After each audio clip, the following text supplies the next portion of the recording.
거룩한 주일입니다. 2021년 7월 10일의 주일 예배를 하나님께 올려드리도록 하겠습니다. 기도하시겠습니다.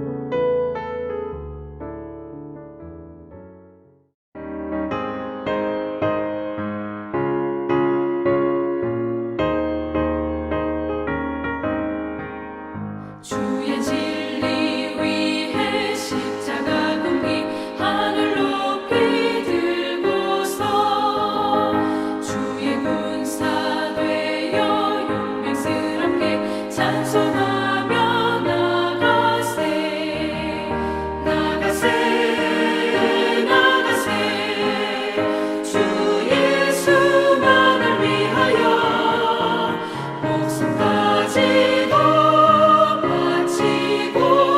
싸움터로 나가세 원수들이 비록 강한지라도 주의 군기 붙잡고 주의 진리 위에 용기 다하여 분발하여 싸우세 나가세 나가세 주 예수만을 위하여 목숨까지도 바치고 싸움터로 나가세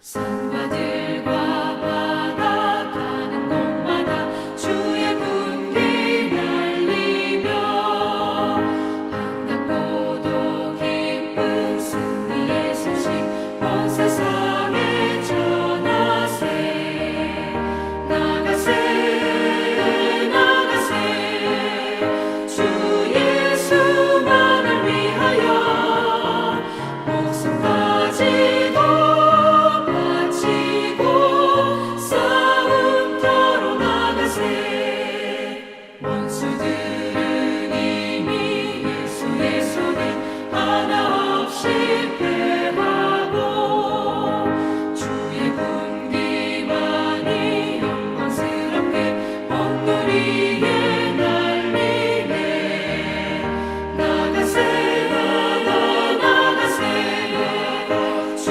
예수만을 위하여 목숨까지도 바치고 싸움터로 나가세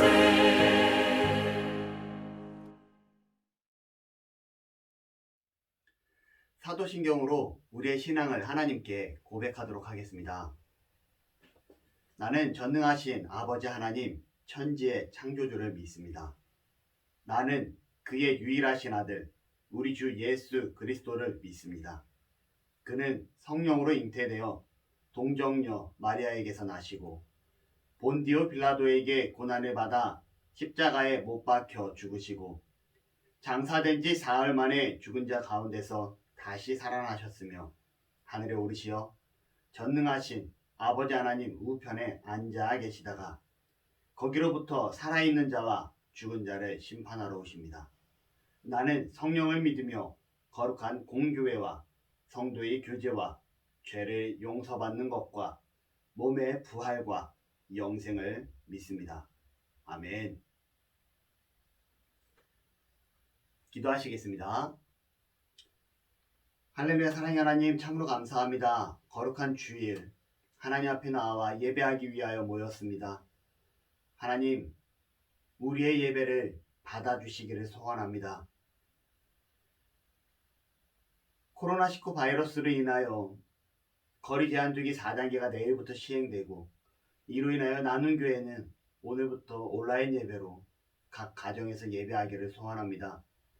하나님 예배 가운데 함께하여 주시고 이 예배를 통하여 우리가 예배의 중요성을 깨닫게 하시고 이 예배를 통하여 하나님 홀로 영광 받아 주시길 원하오니 함께하여 주시옵소서. 이 코로나19라는 바이러스가 하루속히 소멸되게 하시고 치료제가 개발되게 하시고 효능 있는 백신이 준비되게 하시고 이로 인하여 우리가 하나님 앞에 나아가 더욱더 기도하게 하시고 하나님의 뜻을 구할 수 있는 은혜가 있게 하여 주시옵소서. 우리가 예전과 같이 자유롭게 뛰어놀며 예전과 같이 자유롭게 전도하며 예전과 같이 정말 이 땅의 삶을 누리기를 원하오니 하나님이 허락하신 이 삶 가운데 정말 기쁨이 넘칠 수 있도록 코로나19가 하루속히 종식되도록 주장하여 주시옵소서. 하나님, 우리 성도 한 사람 한 사람을 기억하여 주시고 하나님 앞에 기쁨이 되게 하시고 하나님을 높이는 자가 되게 하시며 어디가 가든지 무엇을 하든지 머리가 되게 하시고 세상의 빛과 소금으로 드러날 수 있는 은혜를 허락하여 주시옵소서. 이러기 위하여 우리 또한 하나님의 말씀을 붙잡고 살아가게 하시고 말씀을 묵상하게 하시고 하나님 앞에 나와 기도하는 자가 되어질 수 있도록 주께서 주장하시고 축복하시고 함께하여 주시옵소서. 하나님, 혹여나 고통받고 힘들고 어려운 자들이 있습니까? 위로하여 주시고 해결하여 주시고 치료하여 주시옵소서. 또한 자라나는 우리 아이들을 축복하시며 하나님의 사람으로 세상의 기둥으로 온전히 세워질 수 있도록 성장할 수 있도록 도우시고 하나님 함께하여 주시옵소서. 우리 나눔교회가 부흥하기를 소원합니다. 하나님 차고 넘치게 하시며 영적인 부흥과 숫자적인 부흥이 함께 일어날 수 있도록 주께서 주장하시고 축복하여 주시옵소서. 이 시간 예배합니다. 말씀을 듣는 가운데 말씀을 나누는 가운데 깨닫게 하시고 하나님의 사람으로 더더욱 성장할 수 있도록 주장하여 주시옵소서. 감사드리며 예수님의 이름으로 기도드립니다. 아멘.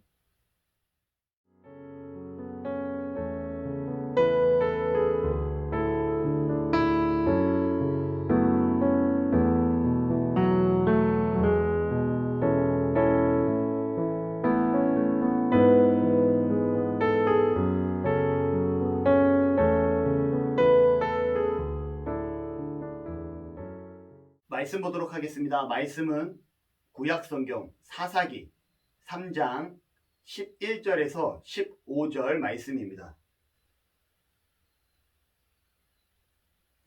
사사기 3장 11절에서 15절 말씀, 페이지 수로 363페이지입니다. 저와 여러분이 함께 합독하여서 읽도록 하겠습니다. 시작. 그 땅이 평온한 지 40년에 그나스의 아들 온니엘이 죽었더라. 이스라엘 자손이 또 여호와의 목전에 악을 행하니라. 이스라엘 자손이 여호와의 목전에 악을 행함으로 여호와께서 모압 왕 에글론을 강성하게 하사 그들을 대적하게 하시매 에글론이 암몬과 아말렉 자손들을 모아 가지고 와서 이스라엘을 쳐서 종려나무 성읍을 점령한지라. 이에 이스라엘 자손이 모압 왕 에글론을 18일 동안 섬기니라. 이스라엘 자손이 여호와께 부르짖음에 여호와께서 그들을 위하여 한 구원자를 세우셨으니 그는 곧 베냐민 사람 게라의 아들 왼손잡이 에훗이라. 이스라엘 자손이 그를 통하여 모압 왕 에글론에게 공물을 바칠 때에. 아멘.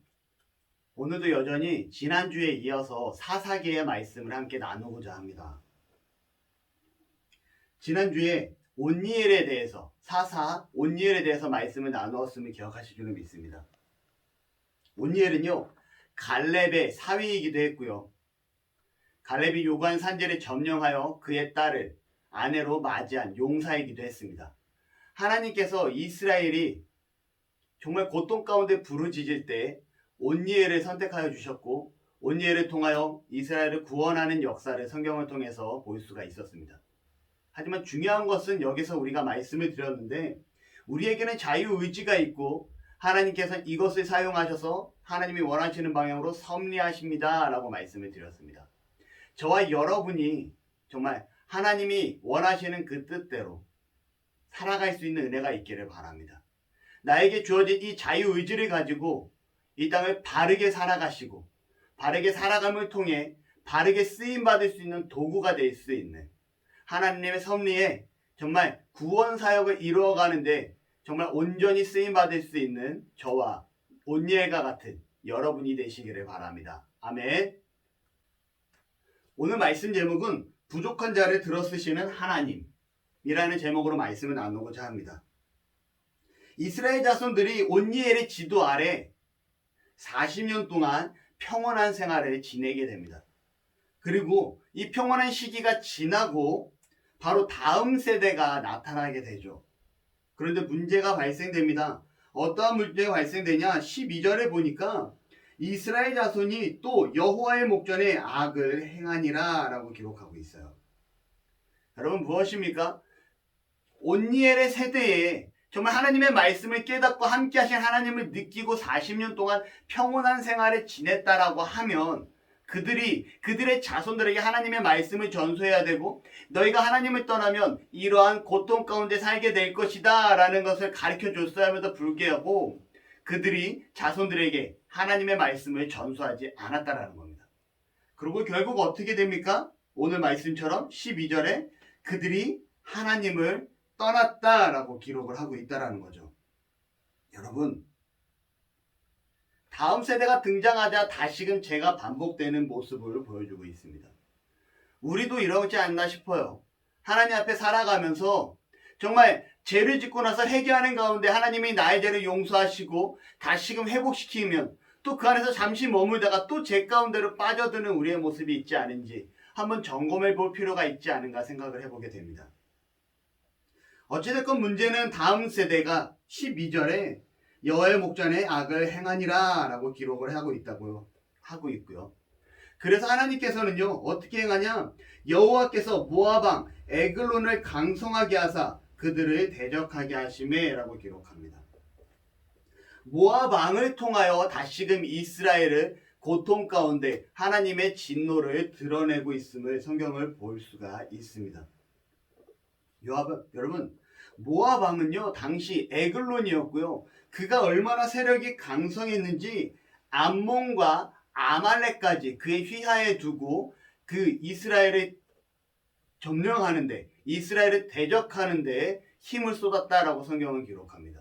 여러분 한 나라의 왕이 다른 나라의 두 개의 국가를 다스리고 그 국가와 함께 이스라엘에 나타났던 모습을 성경을 통해서 볼 수가 있어요. 다시 말하면 그 가나안 시기에 강력한 통치자가 바로 모압 왕이었고 그의 이름은 에글론이었음을 알 수가 있습니다. 문제는 구산 리사다임의 통치에 의해서 이스라엘 백성들이 8년 동안 고통을 당할 때 온니엘이라는 사사를 통하여 그들이 구원을 받게 됩니다.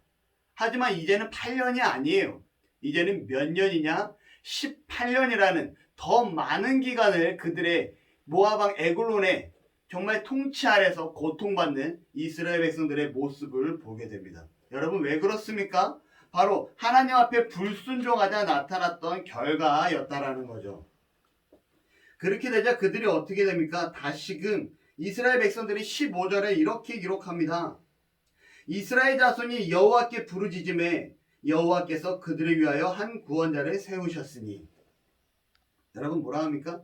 이번에도 마찬가지로 온니엘 시대와 마찬가지로 또 자신들의 죄가 잘못됨을 깨닫고 하나님 앞에 돌아서겠습니다. 하나님 앞에 바르게 가겠습니다. 라며 이스라엘 백성들이 부르짖는 모습을 보고 있다라는 겁니다. 여러분 반복이에요. 반복. 죄를 짓고 다시 회개하고 죄를 짓고 다시 회개하고 우리는 이러지 않기를 바랍니다. 혹여나 실수할 수 있고 혹여나 넘어질 수 있을지 모르겠지만 정말 이스라엘 백성처럼 정말 이렇게 끊임없이 하나님을 배교하고 다시금 하나님 앞에 돌아오고 하나님을 또 배교하고 하나님 앞에 또 돌아오는 이런 어리석은 인생이 되지 않기를 소망합니다. 하지만 그럼에도 불구하고 하나님께서는요 그 부르짖는 이스라엘 백성들을 위해서 어떻게 하십니까? 에훗이라는 자를 사사로 세워주십니다. 여러분 온니엘은요 바로 정통 가문 출신이었어요. 그는 갈렙의 사위였고요. 그는요 갈렙의 사위였고 그는 용사였습니다. 그런데 오늘 에훗은 어떠한 자냐? 바로 성경에 왼손잡이다 라고 기록을 하고 있다라는 거죠. 15절에 보면 그는 곧 베냐민 사람 게라의 아들 왼손잡이 에훗이라 라고 기록합니다. 여러분 이 왼손잡이 에훗 본문 원문 히브리 원문 성경을 보게 되면 어떻게 기록하냐? 오른손에 장애가 있는 이라고 해석할 수가 있어요.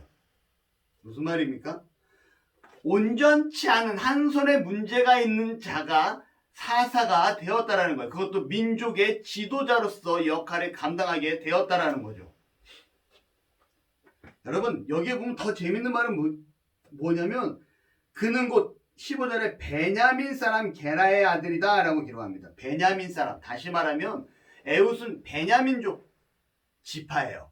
베냐민 지파. 베냐민 지파의 이름을 분석해 보면요 오른손의 아들이다 라는 의미로 해석할 수가 있습니다. 다시 말하면 오른손의 아들이라는 이름을 가지고 있는 지파에서 사사가 등장했는데 그는 오른손에 장애가 있는 자가 바로 왼손잡이가 사사로 등장했음을 볼 수가 있다는 거죠. 여러분 하나님의 일은 우리의 예상과 우리의 생각과는 전혀 다르게 움직이는 모습을 볼 수가 있습니다. 무엇입니까? 우리가 생각했을 때는 당연히 하나님께서는 건강한 사람을 들어 쓰시겠지. 당연히 하나님께서는 똑똑한 사람을 들어 쓰시겠지. 당연히 하나님께서는 권력이 있는 자를, 정말 능력이 있는 자를 들어 쓰시겠지라고 생각할지 모르겠지만 하나님은 그렇지 않을 수도 있다라는 거죠. 정말 소외되고 외롭고 아프고 연약한 자를 통해서도 하나님 나라는 이끌어 가시고요. 그러한 자를 통해서 하나님이 세상을 움직이신다라고도 움직이심을 볼 수가 있습니다. 여러분, 우리의 기대와는 다르게, 우리의 생각과는 다르게, 우리의 예상과는 다르게 움직이시는 그 하나님을 기대하며 나아가는 은혜가 있기를 바라요. 나의 생각에, 내 계획 안에 하나님을 집어넣고 그렇게 움직이는 자로 만드는 어리석은 자가 되지 않기를 바랍니다. 아무튼 중요한 건 이 오른손의 아들이라는 이름을 가지고 있는 베냐민 지파에서 에훗이라는 왼손잡이, 오른손에 장애가 있는 사사가 등장을 하게 되었다라는 거죠. 그리고 그가 에글론 왕에게 공물을 바치러 올라갑니다. 아마 이제 세금을 바치러 에글론 왕에게 간 것 같아요. 이스라엘의 대표에서 나아갑니다. 그런데 그는 왼손잡이에요. 칼을 쓰려면 어떻게 해야 됩니까? 왼손을 써야 되기 때문에 칼을 오른발에다 차야 됩니다. 왼팔에다가 칼을 차게 되면 왼손으로 칼을 뺄 수가 없다라는 거죠. 아마 왕에게 나아갈 때 분명히 그들도 이게 검사를 하지 않았나 싶어요. 무기는 들지 않았는지, 위험한 물건은 소지하지 않았는지. 그런데 에훗은 어떻습니까? 보통 사람들은 다 오른손잡이고 이 오른손잡이에 당시 왼손잡이는요 장애가 있는 사람으로 평가했기 때문에 그다지 좋게 보지 않았어요.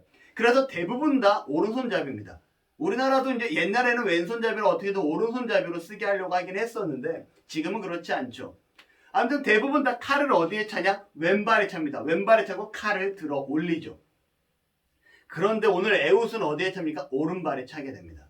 그러니 왼손으로 칼을 뽑을 수가 있는 상황이 되죠. 아마 왕한테 나아가는 데 있어서 칼이 걸리지 않고 왕한테 무사히 나아가는 데 있어서는 그가 칼을 오른발에 찼기 때문에 걸리지 않았던 것 같습니다. 결국 그는 무기를 가지고 왕 앞에 나아갈 수가 있었던 거죠. 17장에 보니까 공물을 모압 에글론에게 바쳤는데 에글론은 매우 비둔한 자였더라 라고 성경이 또 기록하고 있어요. 여러분, 비둔한 자, 비둔하다는 게 무슨 뜻이냐? 오늘 본문에 보니까 그가 뚱뚱하였다 라고 해석할 수 있습니다. 여러분, 왜 비글론의 성경은 뚱뚱하였다 라고 기록할까요? 그는요 상징적으로 나타나고 있습니다. 탐욕과 욕심이 가득한 왕이었다라는 것을 우리가 비둔하였다라는 표현, 다시 말하면 뚱뚱하다라는 표현을 통해서 재해석할 수가 있습니다. 그래서 그런지 이 은밀한 것들을 좋아했던, 이 뭔가 탐욕이 있고 뭔가 해서 안 될 것, 자기만의 것을 뭔가 남몰래하게 즐겨했던 이 비둔한 왕, 이 뚱뚱한 왕 에글론에게 오늘 에훗이 제안을 합니다. 이렇게 제안을 하죠. 19절에 자기는 길갈 근처 돌 뜨는 곳에서부터 돌아와서 이르되 왕이여 내가 은밀한 일을 왕에게 아뢰려 하나이다. 이 왕의 특성을 알았던 에훗이 왕에게 은밀한 일을 아뢰려 하나이다 라고 얘기하고 있어요. 그러자 이 뚱뚱한 왕이 뭐라고 얘기합니까? 여러분, 제가 뚱뚱한 사람을 비하하는 표현이 아닙니다. 성경에 나와 있는 내용입니다. 이 뚱뚱한 왕이 어떻게 얘기하냐? 바로 그 자리에 함께 있던, 만약의 상황에 자기를 지켜주고 보호해야 될 그 신하들을 모두 다 물러나게 합니다. 왕이 명령하여 조용히 해라 하매 모셔 선자들이 다 물러간지라. 여러분, 이게 어떠한 상황이에요? 이 에글론 왕과 에훗만이 함께하고 있는 상황입니다. 여러분, 왕은요 정직해야 됩니다. 왕은요 솔선수범을 해야 돼요. 남들 앞에 바른 삶을 살아가야 됩니다. 왜냐하면 그 지역과 그 지방과 그 국가를 대표하기 때문에. 그래서 우리나라 대통령들도 역대 대통령들이 떳떳하지 못했을 때 죄의 싹스, 교도소에 가게 되고 감옥에 가게 되는 이런 죄값을 물고 있는 상황인 거예요. 왜 그렇습니까? 왕으로서, 대통령으로서 떳떳하고 바르게 살아야 됨에도 불구하고 그러지 못했다라는 거죠. 이처럼 당시에도 왕이었다라면 바른 모습을 보여줬어야 돼요. 그런데 에글론 왕은 어떻습니까? 은밀한 것을 좋아하는 탐욕스러운 왕이었다라는 겁니다. 이 은밀한 일, 결국은 이 은밀한 일이 무엇입니까, 여러분? 21절에 에훗이 왼손을 뻗쳐 그의 오른쪽 허벅지 위에서 칼을 빼어 왕의 몸에 찌르매. 은밀한 일은요, 왕을 죽이는 일이었어요. 그 탐욕의 왕을, 이스라엘에 압제하던 왕을 더 이상 이스라엘의 고통 속에서 머물게 하지 않게 하기 위해서 그를 죽이는 일이 은밀한 일이었다라는 겁니다. 왕은요 이 사실을 몰랐죠. 뭔가 재미나고 호기심거리인지 알았을 것 같아요. 그러니 자기만 알기 위해서 그를 모셔섰던 자들을 다 나가게 했다라는 거죠. 여러분, 은밀함을 좋아하던 왕은요 그 은밀한 칼에 죽게 됩니다. 에글론과 같이 우리의 삶도 남들이 모르는 은밀함이 있지 않은가 한번 고민을 해보게 돼요. 아무도 모르는 나만의 은밀한 취미, 아무도 모르는 나만의 은밀한 죄. 우리 부모님이 모르니까 괜찮겠지. 내 주변 사람들이 모르니까 괜찮겠지. 이건 나밖에 모르니까 괜찮겠지라는 이런 은밀한 취미와 은밀한 죄를 즐기고 있다라면 여러분 과감히 떨쳐내리시기를 바랍니다. 이 은밀한 유혹을 버릴 수 있는 자가 되기를 바라요. 이것은 떨쳐버려야 돼요. 조심스럽게 밀어내는 것이 아닙니다. 과감하게 잘라내야 되고요. 과감하게 던져버려야 되고요. 과감해서 내 삶에서 떼어내버려야지 우리가 하나님 앞에 이 땅을 온전히 살아갈 수 있다는 거예요. 내 삶의 은밀함이, 이 탐욕이 있다라고 하면 그 은밀함이 결과적으로 우리의 삶을 파괴하게 될 줄을 믿습니다. 하나님 앞에 온전히 서기를 소원하십니까? 이 땅에서 바른 삶을 살기를 원하십니까? 세상의 빛과 소금이 되시기를 원하십니까? 정상에 서기를 원하십니까? 그렇다면 이 은밀한 일을, 내 삶 가운데 머물러 있는 이 은밀한 것들을 버릴 수 있는 저와 여러분들이 되시기를 소원합니다. 아멘. 결과적으로 이 은밀한 일을 좋아하던 왕은 이 은밀한 칼에 의해서 죽임을 당하게 됩니다. 그리고 에훗이 나가게 됐죠. 에훗이 나가고 신하들이, 왕의 주변을 모셔섰던 자들이 그 밖에서 대기하고 있습니다. 그런데 그들이 바로 문을 열고 들어오지 않아요. 이유는요, 24절에 보니 에훗이 나간 후에 왕의 신하들이 들어와서 다락문이 잠겼음을 보고 이르되 왕이 분명히 서늘한 방에서 그의 발을 가리우신다 하고 라고 기록합니다. 그의 발을 가리우신다. 무슨 뜻이냐면요. 그의 발을 가리운다라는 것은 그가 대변을 본다라고 표현하는 거예요. 왕을 높이는 표현입니다. 왕이 대변을 보고 있구나 라고 얘기하고 있다는 거죠. 여러분, 왕이 대변 보는데 문을 열고 들어갈 수는 없잖아요. 왜냐하면 그의 속된 부분을 보게 되니까. 그런데 이렇게 생각하게 된 이유가 있습니다. 22절에 보면 칼자루도 날에 따라 들어가서 그 끝이 등까지 나아갔고 그 칼에 그의 몸에서 빼내지 아니하였으므로 기름이 칼날에 엉겼더라. 우리나라 개역 한글판, 개역 개정판에는 여기까지만 기록되어 있어요. 그런데 히브리어 원어 성경을 보게 되면 이 뒤에 하나의 문장이 더 있습니다. 어떻게 기록되냐? 그의 기름이 칼날에 엉겼더라. 그리고 대변이 나왔더라 라고 기록합니다. 그러니 에훗이 왕을 칼로 찌르고 난 이후에 왕은 죽으면서 그의 대변이 항문을 통해서 나오게 되었고요. 왕의 모셔섰던 자들은 다락 안에서 내는 그 대변 냄새 때문에 왕이 발을 가리우고 있구나, 대변을 보고 있구나 라고 생각하고 급히 문을 열고 들어가지 않았다라는 겁니다. 하지만 시간이 지나도 왕이 나오지 않자 이상한 느낌을 받게 되고요. 그들이 어떻게 됩니까? 그의 다락문을 열쇠를 가지고 다락문을 열자 그의 왕이 어떻게 되어 있어요? 죽어있는 모습을 그의 신하들이 보게 되게 됩니다. 그리고 나서 바로 시간을 벌었던 에훗은요, 왕이 대변 누는 줄 알고 기다리는 이들을 통해서 도망칠 여유를 갖게 되고 그 에글론 왕을 그 지역을 벗어나서 나팔을 불게 됩니다. 그리고 28절에 보게 되면 이렇게 기록하죠. 그들에게 이르되 나를 따르라. 여호와께서 너희의 원수들인 모압을 너희의 손에 넘겨주어 주셨느니라 하매 무리가 에훗을 따라 내려가 모압 맞은편 요단 강 나루를 장악하여 한 사람도 건너지 못하게 하였고, 여기서 이렇게 얘기합니다. 나를 따르라. 여호와께서 너희 대적 모압 사람을 너희의 손에 붙이셨느니라.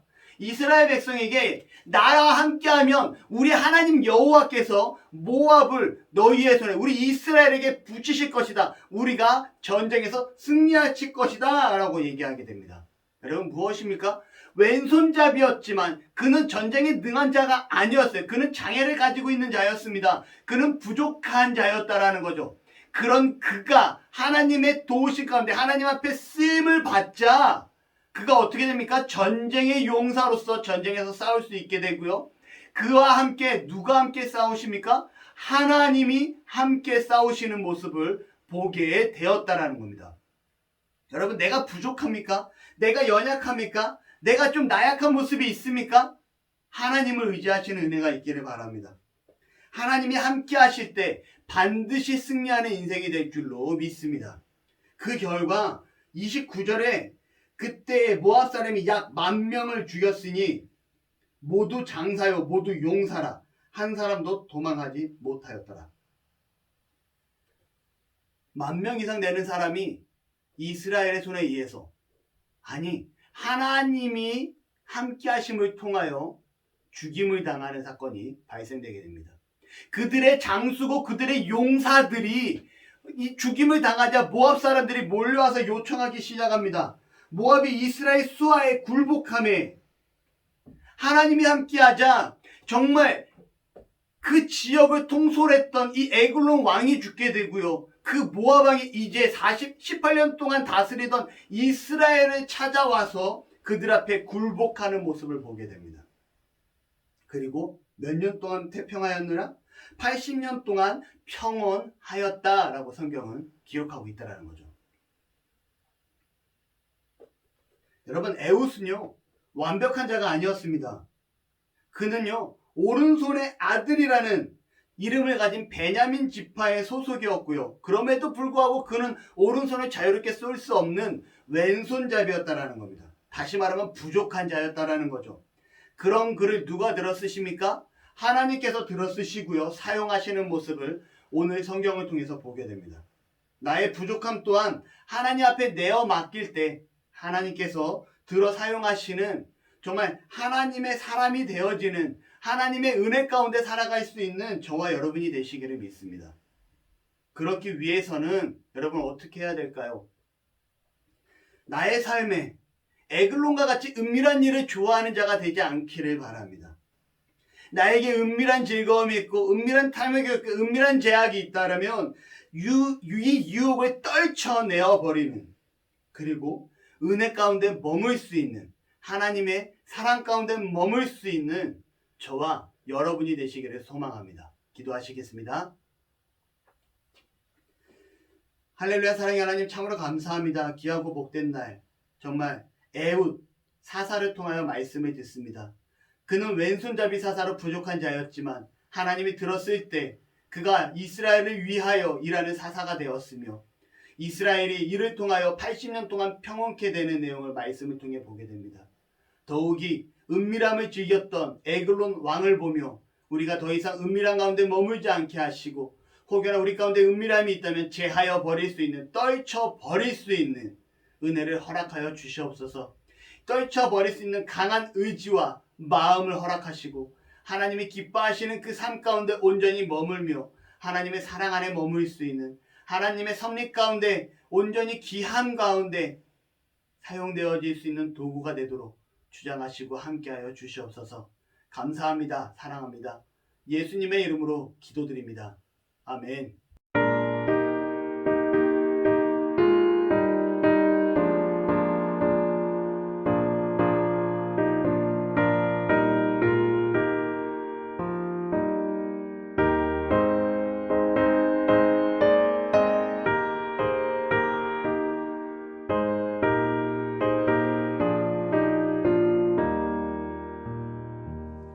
주 예수여 은혜를 내려주사 곧 충만케 하옵소서.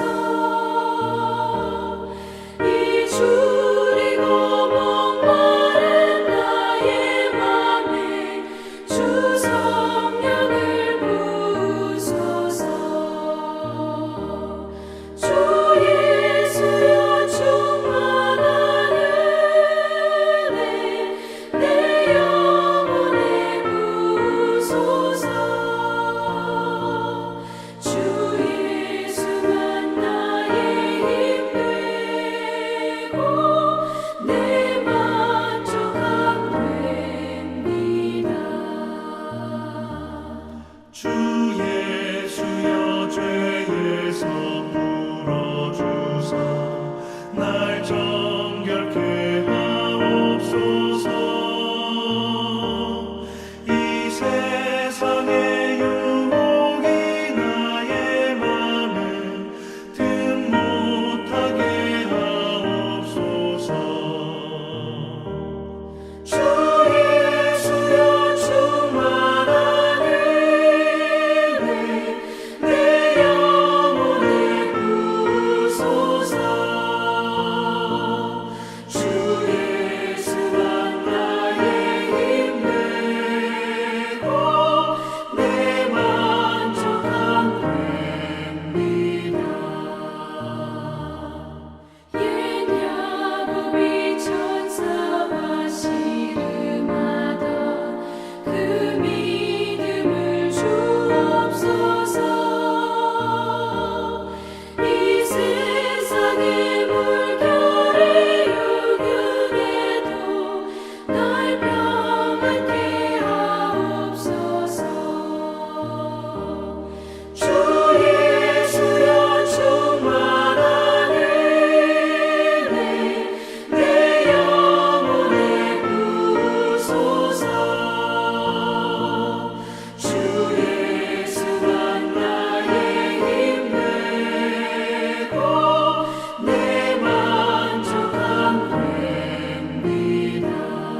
주기도문으로 예배를 마치도록 하겠습니다. 하늘에 계신 우리 아버지여, 이름이 거룩히 여김을 받으시오며 나라가 임하시오며 뜻이 하늘에서 이루어진 것 같이 땅에서도 이루어지이다. 오늘 우리에게 일용할 양식을 주시옵고 우리가 우리에게 죄 지은 자를 사하여 준 것 같이 우리 죄를 사하여 주시옵고 우리를 시험에 들게 하지 마시옵고 다만 악에서 구하시옵소서. 나라와 권세와 영광이 아버지께 영원히 있사옵나이다. 아멘.